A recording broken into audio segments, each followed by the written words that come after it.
I hope you're having a good evening today. Dylan here. Ignoring the fact that I already have to edit this intro because 90% of it's outdated already. I love the fact that I had to change the song because copyright's a bitch. Never forget to check that if you are an editor. I forgot to check it.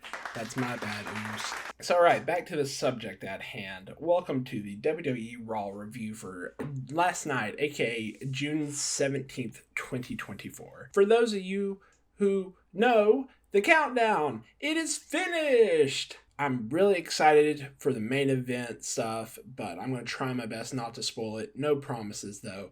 For those of you who don't know what I mean by the countdown, like, what the hell is this guy on about? There was a Nightbird, like one of those QR code things that they've been doing to tease it.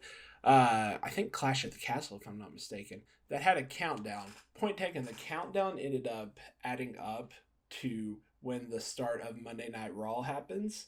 And at the very start of the show, we see what they're talking about. Because during the intro, like the opening bit, there's a bunch of like glitches on the screen, like the static and what have you. And then we see the Nightbird. Immediately I was like, surely they're not going to open the show with this. Because if they open the show with this, how are they going to continue that wave into the main event? You know what I mean? Like, all that energy that's going to be there. Whenever we started this show with something else, which I'll get into in a second, I knew immediately after seeing that I was like, okay, it's the main event. And if it's happening tonight, it's the main event. After that whole glitch thing happened, we had a Clash at the Castle recap.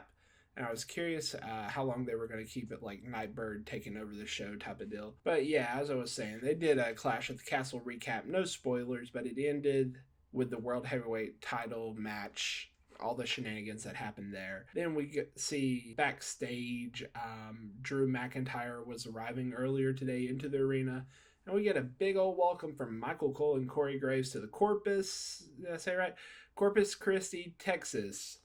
There's an arena somewhere in there, but I don't think they said it or I didn't write it down. But welcome to Corpus Christi, Texas. Then immediately we get a surprise return.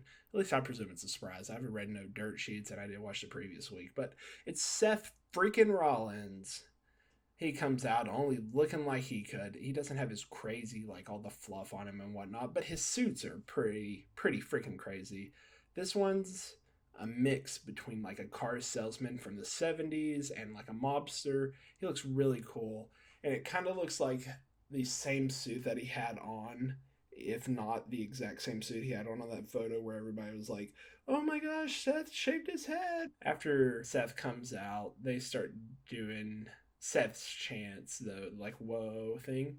And it even showed commentary doing like the little hand thing. I kind of popped on that. I'm not gonna lie, I kind of want to add it into the intro. I need to at least give Seth Rollins something whenever I redo this intro. After that, he takes off his hat and takes a bow and confirms that he is not at all bald.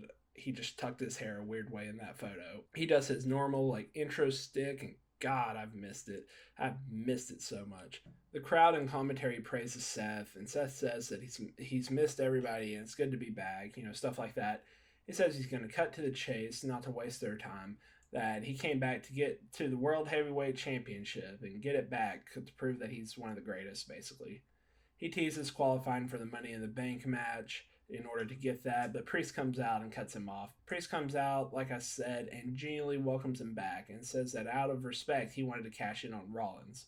But this is no longer a Monday Night Rollins with all due respect. It's the show where everyone rises for El Champion. Seth says that he respects where he's coming from and they have similar paths. But he says how his ends are more memorable than Priest's were, I guess is the way to word it. And he talks about a bunch of the accolades that they both have in common, including how Seth had to leave his group, the more memorable one, according to him. He asks him about what kind of champion that Priest wants to be. Priest says that he wants to say that he's a better champion than Seth Rollins was at the end of the day. So he challenges him one-on-one to a match at Money in the Bank. Seth thought it was a trap, but Priest ends up saying, like, no, this is for real. Me versus you. None of my boys are going to jump you, blah, blah, blah. So Seth eventually accepts his challenge and says that this is his show to leave the ring, and that's how they end the segment. I did a kind of terrible job at getting through that, but 4 stars. I missed I missed mega stars on these shows like Seth. Commentary ends up running down the rest of the show's events. Then we see Pierce backstage on the phone. It says in the bottom, like right or whatever, earlier today. Double A comes in. That's right, Arn Anderson. No, Alpha Academy comes in, and Gable cuts him off. You hear that, cat? Making up an excuse on why he lost, blaming his team minus Otis. Like Chad Gable says that it's Maxine's fault for being useless, and where were you? Tozawa, starts like belittling him. Everybody minus Otis. And he demands a rematch. Pierce politely shoots him down and says that he needs to start at the back of the line to prove that he's worthy. Gable verbally takes it out on Tozawa and then says to find him an opponent. Find him somebody worthy to challenge. That's his exact verbiage. Pierce said, don't worry, he found him somebody. Then Gable chews out Tozawa more, and they all leave. After the ad, we officially have a match between Chad Gable and a mystery opponent. Who will it be? Sidebar, if I thought for more than 5 seconds, I would have realized who it was, but I was thinking in my head that it had to be like Bronson Reed or somebody. When we come back from ad break, by the way, I have a full episode this week. I figured out the issue, and to save you some time in case you have a headache, don't record new and reruns only if you're recording on Hulu. Record only new for WWE, or else they'll give you the rerun version. All right. When we come back, they give a city hype package, like, look at Texas, how cool it is, and what have you. Oh, sorry, this one was for Fanatics Fest? I don't know. And then we see the women's tag team champions arriving earlier today. The new ones, by the way. After that, we go back to a jacked up Chad Gable. I mean, the guy was swollen. And then he has a match against Braun Strowman.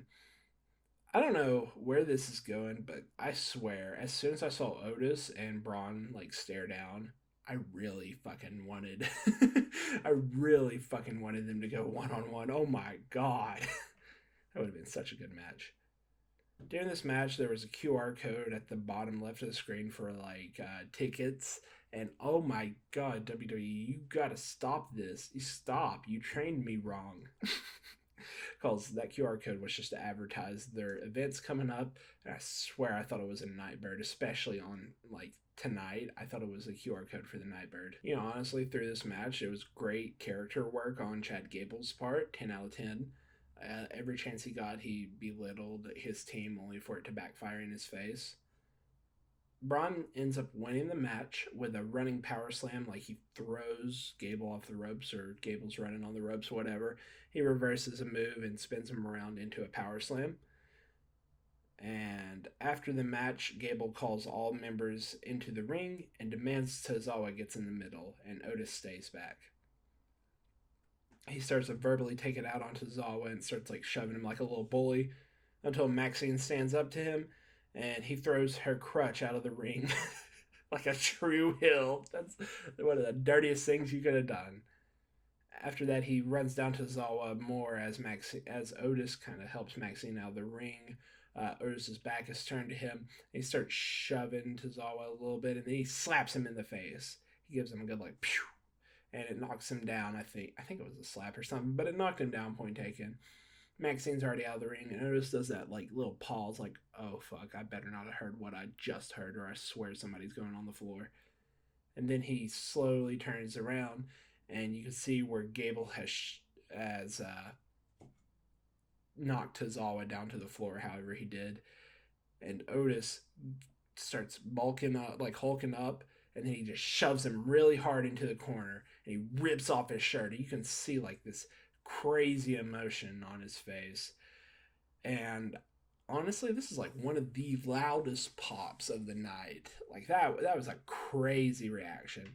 It ends up with that's all that Otis does for this week, and AA ends up leaving the ring. They end up leaving together while Gable stays in the ring and like starts berating everybody and whatnot. Like he's losing his shit. After that, we go to commentary. I'm gonna give that easily 5 stars just for the pop. Like, you could have sworn, like, Hulk Hogan in his prime just shoved the Rock. I can't wait till next week where, like, Gable forces him to, like, work with him or something like that.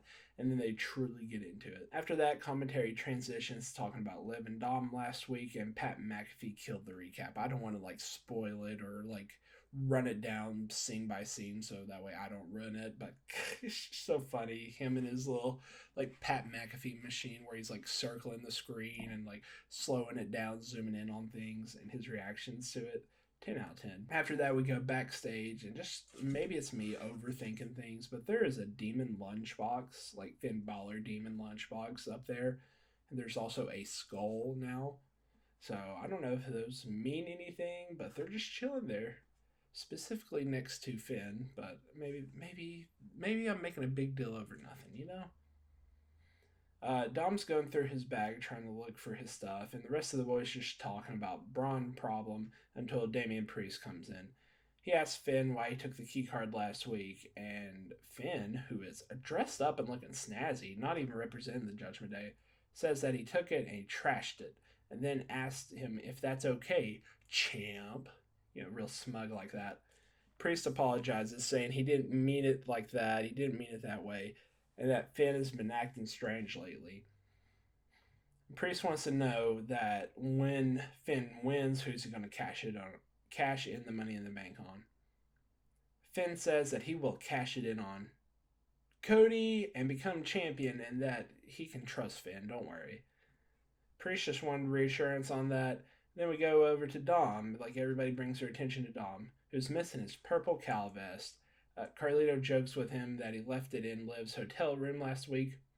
Everybody chews him out for that and tells him to get ready for his match and leave. After that, we transition away from it. 3.5 stars. I can't wait to see Liv with it on later on tonight. I wrote that down before I even knew where this was going. After that, we get into a triple threat between Io Sky, Zelina Vega, and Katana James, where the winner advances on to the Money in the Bank match. It's a qualifier for it, and honestly, my life couldn't be better during this match. I mean, they had a great match. To be honest, there were some sloppy spots in it, but honestly, it's a great representation for the women. I mean, there's not that many women's matches on a week-to-week basis, and if this has to be one of the ones that takes up the time, great representation. Io Sky ends up winning after hitting the over the moon.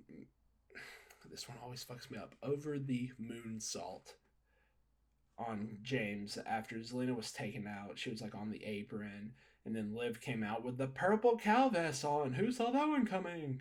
And distracted her. When she got distracted on the rope, like James did something to her to knock her off, and then Io took advantage of it, knocked her down, hit the over the moonsault. That one wasn't hard. And then we got the 3 for Io Sky. I could have worded that so much better. Sorry about that.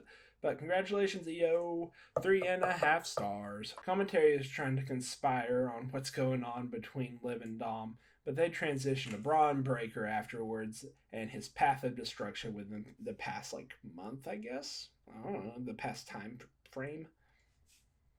After that package, Sami Zayn comes out, and you wonder where this one's going. After the ad, they play his comedy show that's coming up, and Zayn starts to talk, but the crowd loves him. They won't let him for a second. He baby faces the crowd for a second and talks about Gable and how it's over between him and him because he beat him in a wrestling match for the title and wrestling, and he's moving on from Chad. And then he said it's hard to move on from the Alpha Academy, though, the AA, if you will. He brings up the bloodline and how he couldn't leave until he was ready, but AA will do that when they're ready, so he has to look forward and defend himself against anybody. As soon as he finishes that line, actually no, kind of halfway through that line, Breaker comes out, Braun Breaker, and commentary questions if Ricochet will ever come back after last week, if that's how they're riding off Ricochet due to him not wanting to re-sign with them or whatever. Great way of doing it. Great way of blending kayfabe with also reality while also making a star that much bigger. I can't wait for Breaker to win that World Heavyweight title. Oh my god.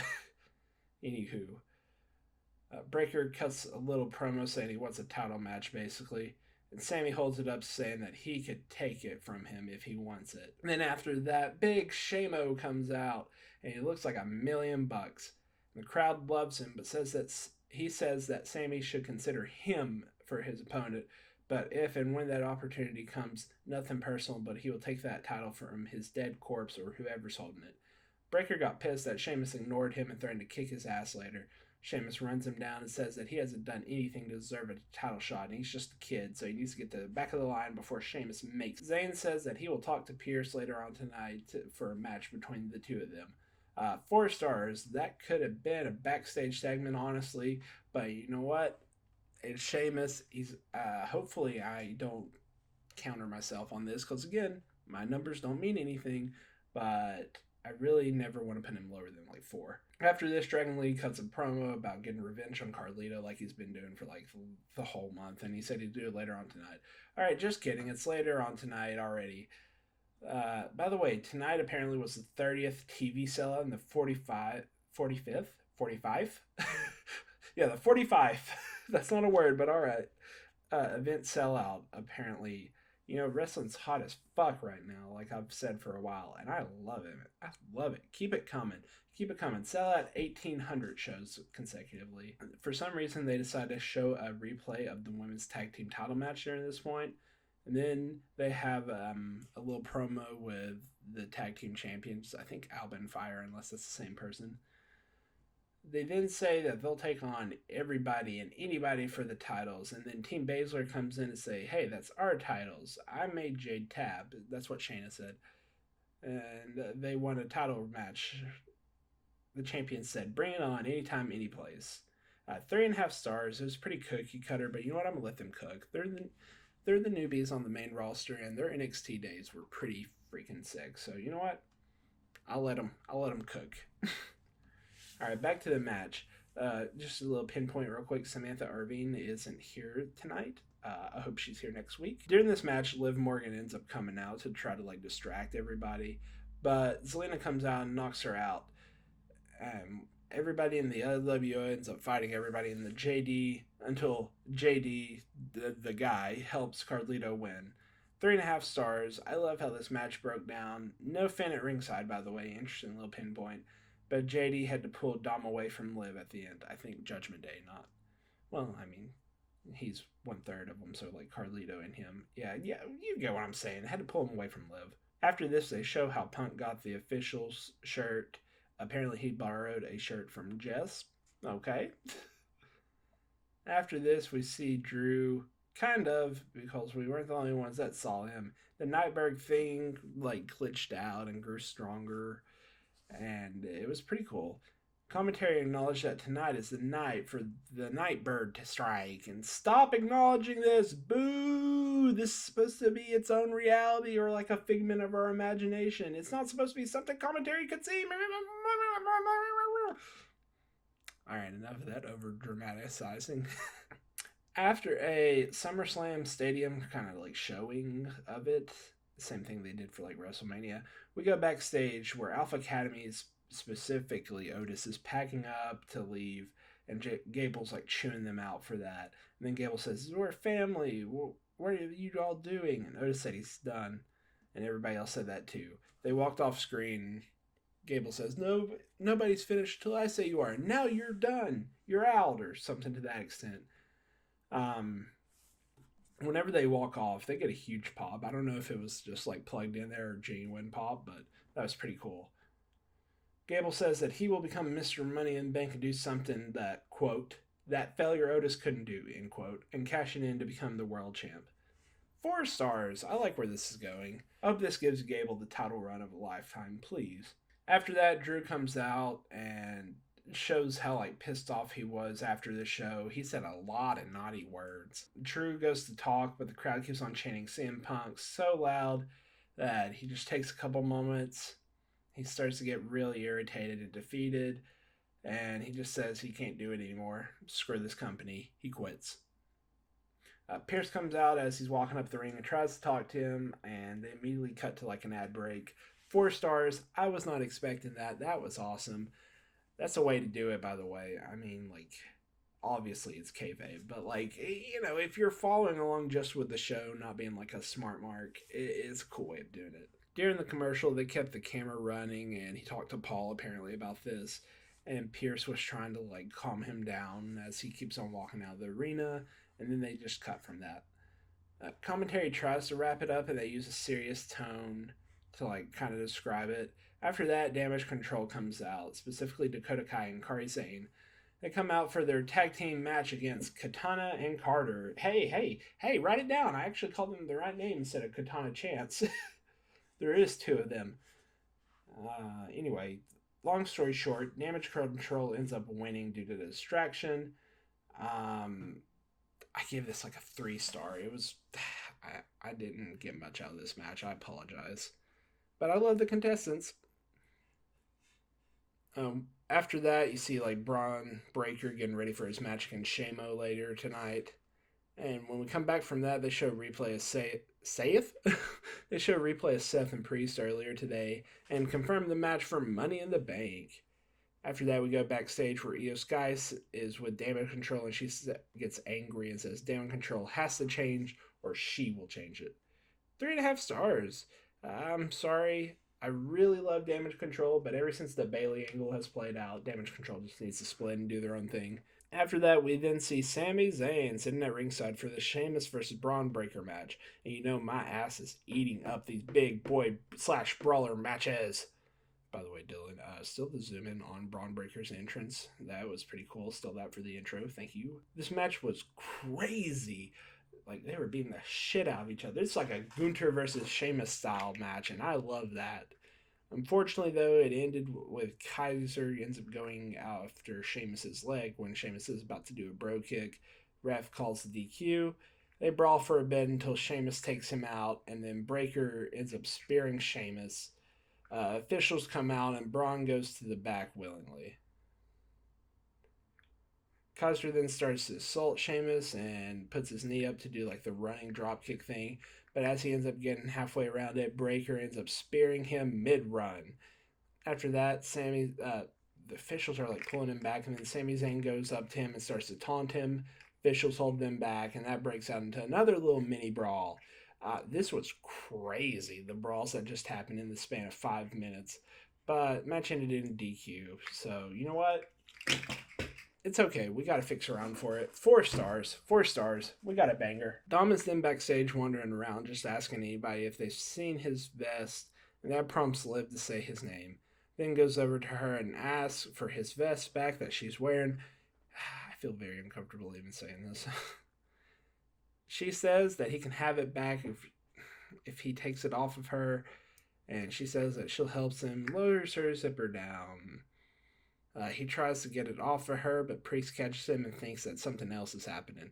He says, go to take what's his and go to the clubhouse. And then he talks to her where he asks her to leave him alone and that he wants nothing to do with her. She says that he wants everything to do with her, according to her. And that's where we'll end it. 3.5 stars. Rhea, please come back. I'm about to start asking the same way how like Reigns demanded Solo's name on that tribal quarter, whatever they called it, where they put Sami through the trial. You know, like instead of Solo really aggressively, I'll just go like Rhea. After the ad, they plugged Speed, WWE Speed, by the way. It's not getting better. They really needed to think about that name. Also, there's been championship matches apparently before every premium live event. One day I'll officially like watch them all through maybe or give you the rundown of them. It's not going to be today. All you need to know is Andrade won the title from Ricochet, I guess right before Clash at the Castle or Backlash, one of those two. Let's see. I'm trying to think. I think the next one is Money in the Bank. There's nothing before Money in the Bank. So whenever we get there, I'll end up doing like a little mini tournament recap of everybody that we've had so far, considering there's only been 2 tournaments for the title. So, yeah. All right, well, that was a fast little synopsis. Get it? All right, anyways, let's get back to the show. After a speed plug, they really need to work on this name. I have too many puns.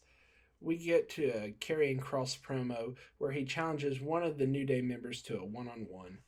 Then New Day reply via another video promo, like he did one and then they're doing one. And they say how they're the greatest tag team alive. And it looks like Woods was going to accept the challenge on his part, but Kofi ends up cutting him off, saying that he accepts it since Kross called him out. They dap up, and that's how we end the segment. The show ends up recapping the spear from earlier on a different angle and how Braun ran really fast, apparently like 29 miles per hour, kayfabe. They talk about where SmackDown's going to be in the Allstate Arena. That's right, AEW's home quarter for like a month. Remember that time period in like 2022 or whatever? Alright, I digress. They say that Punk will be there for one night only thing because, of course, it's Chicago. Duh. Then they plug next week's Raw in Indianapolis, and they plug a lot of the Money in the Bank qualifiers that are going to happen that week. Speaking of, Jey Uso does a promo with the crowd behind him on how he needs to win the Money in the Bank briefcase. He meant the Yeet case. And then he comes out through the crowd. I love to say it, but God, this guy has aura. Just how he high fives everybody, how he comes out of the crowd, how he makes people love him. He has that about him. Like, not main event aura, but next best thing to main event for now. Until, like, if somebody gets injured, he could step up to be the main eventer.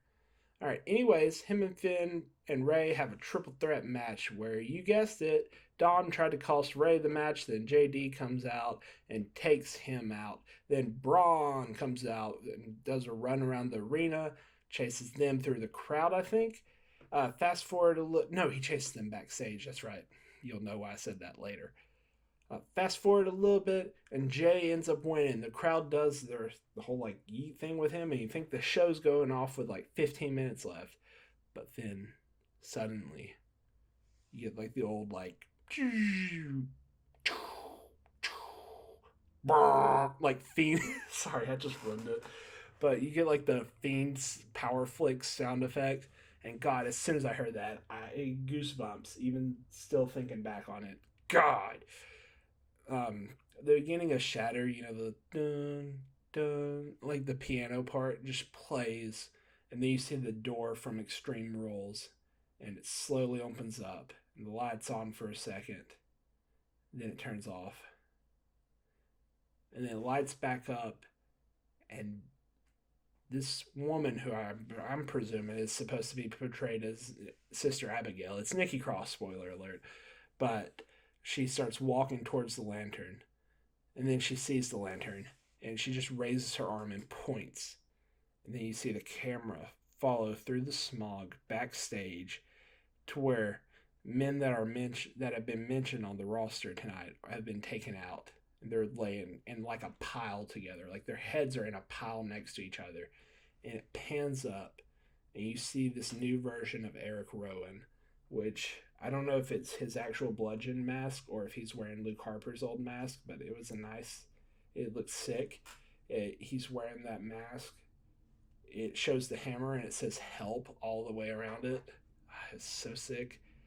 And then it follows backstage. Oh, I'm sorry. He was wearing a White Rabbit mask. My apologies. I spoiled something later on. Just work with me. After that, we get interrupted by a train, but guess what? I can out-talk you, motherfucker! After that, we go back to production where just everybody has been slaughtered in that room. It looks like the lights are like flickering like that. The WWE's turned sideways, the TV's turned.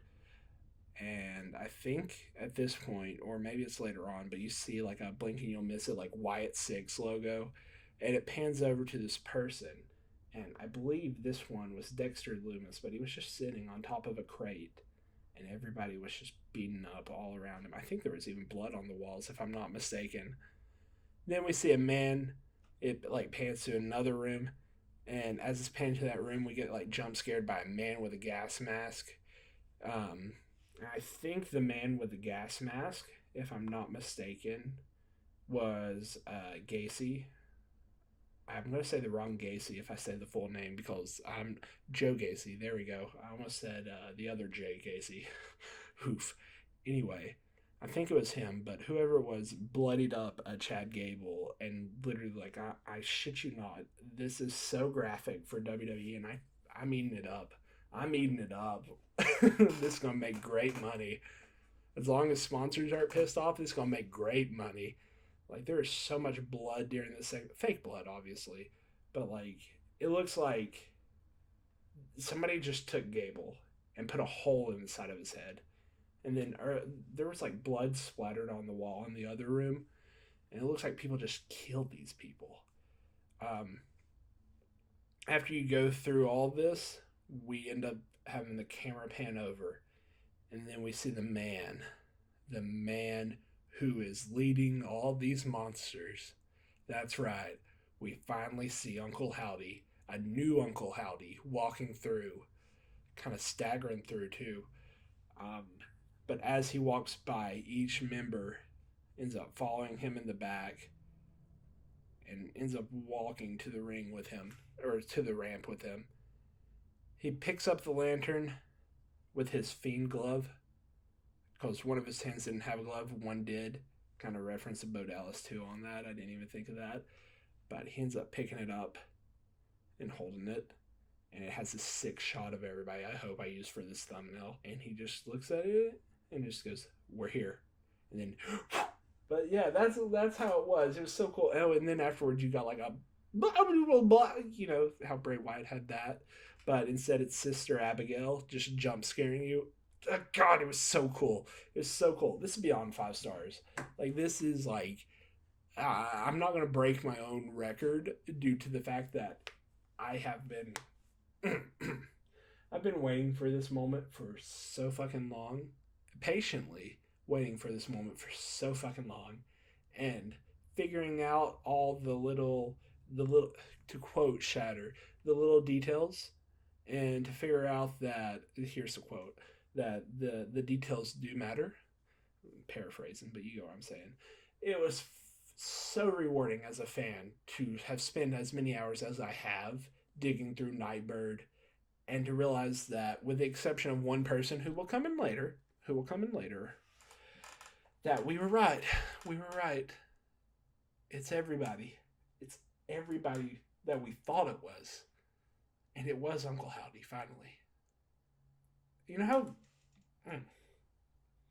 Again, I'm rambling a little bit, so I apologize. If you want videos over with, I rate the whole show easily 4.5 stars, just on how many moments there were on the show that made me go, holy shit. And thank you for watching, but I'm going to ramble for a second. You know how rewarding it is as a fan to invest literally hours, if not days worth of time, of your free time into this little project, and then it actually pays off one for one on what you did. The big things, of course, the little things are just fan lore, but the big things that you did for them to actually pay off, you know how rewarding that is. All right, I'm gonna give myself a second, because if not, it's gonna turn into a 3-hour long ramble. So thank you all for watching. I appreciate it. Hopefully we're back on schedule. I'm not going to say it. I already said it. Wait. Fuck. Okay. I'll see you all. What's today? Tuesday? So I think the next one is SmackDown, if that's how my schedule was.